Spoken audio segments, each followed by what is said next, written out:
Okay, this video is to help you continue learning the Mishnah in the Mishnah booklet.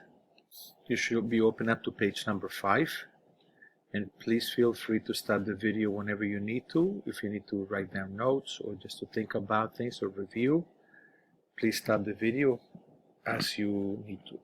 Okay, so the Mishnah that we're learning about is a Mishnah that discusses the various things that the Torah tells us to avoid doing on Yom Kippur. As we discussed briefly, Yom Kippur is a day where the Torah encourages us to be people who are focused specifically on spiritual things and not to be engaged in normal physical things that we do during the other days of the year, but rather to devote our full attention to spiritual things. Therefore, the Mishnah told us to avoid eating, drinking, and so on. So, towards the end of the Mishnah, we began to talk about the laws that apply to a melech and a kala.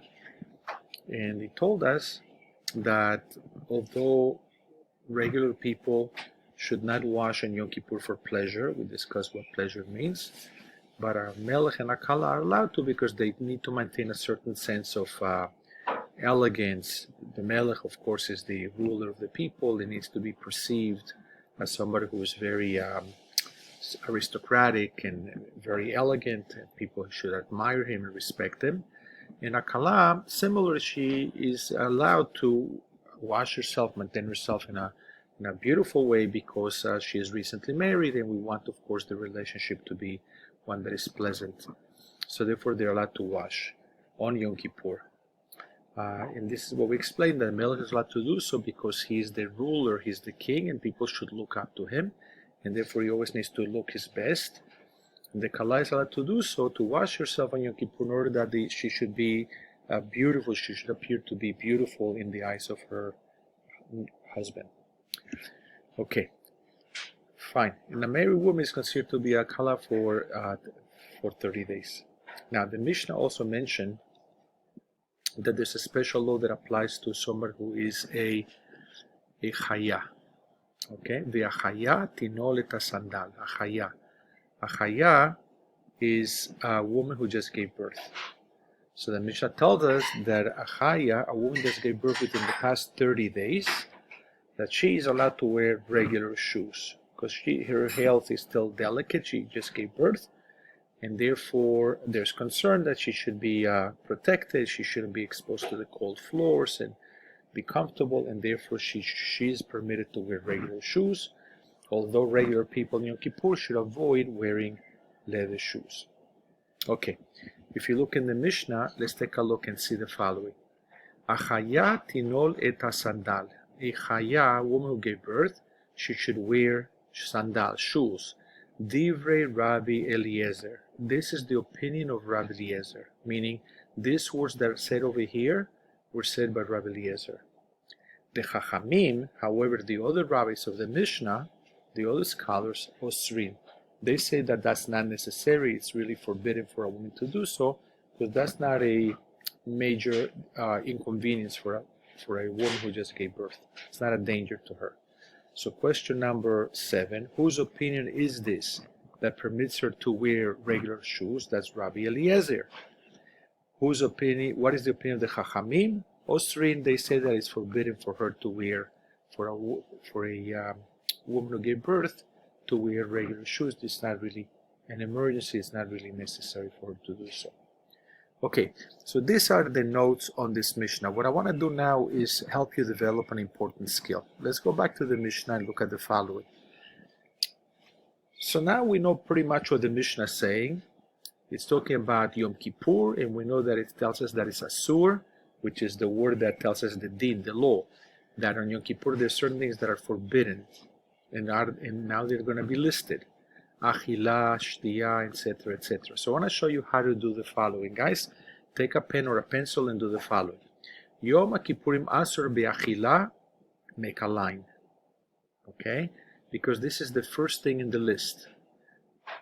Okay? So where we're going to start developing the skill now is to learn how to divide a Mishnah. In Tanakh, we have the signals, we have the tamim, the tropes, right? Those symbols that show us how to divide. Mishnah, we don't have that. Mishnah is Torah Shebal Peh, so we don't have anything written down that helps us do that. But on the other hand, there is a different system that we use that will help us divide the Mishnah. You guys are going to become experts in a couple of weeks as we practice. Watch. So we're going to be looking for the examples, because the Mishnah told us these are the things that are forbidden on Yom Kippur. So the first one is Achila, so we stop. The second one is Shtiyah, stop. And notice that they're introduced with a vav, and, right? This is another thing that is forbidden. The next one is urchitza, stop. The next one is washing. That's the other example. Another vav, so we stop. Ubesicha, which was anointing creams or perfumes and so on. Stop. The next one is neilata sandal. Stop. Neilata sandal is the next example. And again, we have a vav because that's the next one. Ubetashmish amita, stop, because that's the next example. Okay, so again, Yom Kippur is forbidden to do the following things: achila, shtiya, rechitza, sicha, nilata sandal. Notice there's no vav here because this goes together. Ubetashmish amita. Again, there's no vav here because these two go together. So we're going to put a line here. We put a line here. We put another line before ubesicha, before neilata sandal, and before betashmish amita. And these are the examples of the things that are forbidden on Yom Kippur, which are eating, drinking, washing for pleasure, wearing leather shoes. Sicha is anointing, putting on creams and moisturizers, things like that. Nilata sandal, which is wearing leather shoes. Tashmish amita is for husband and wife to be together as usual. And now we have another thing. So now we put a vav, a stop, because here we have a vav. And the vav is telling us the case of a melech, stop, the akala, right? A king and a bride, yirchatzu et paneim. And we stop. They should wash their faces. Ve'achaya tinoleta sandal divre Rabbi Eliezer. And the woman who just gave birth, she should wear leather shoes. Divre Rabbi Eliezer. We stop over here. Anybody can think of a reason why? Right, there is a vav, but there's another reason. Rabbi Eliezer is one person, one opinion. Chachamim is the other opinion. So we would stop between Rabbi Eliezer and the Chachamim. Those are two different speakers. So little by little, we're going to learn how to divide a Mishnah based on different clues. For example, the vav helps us. Or here we see the names of the speakers. Rabbi Eliezer is one speaker. Chachamim is a different speaker. Okay? So that's what the Mishnah is telling us.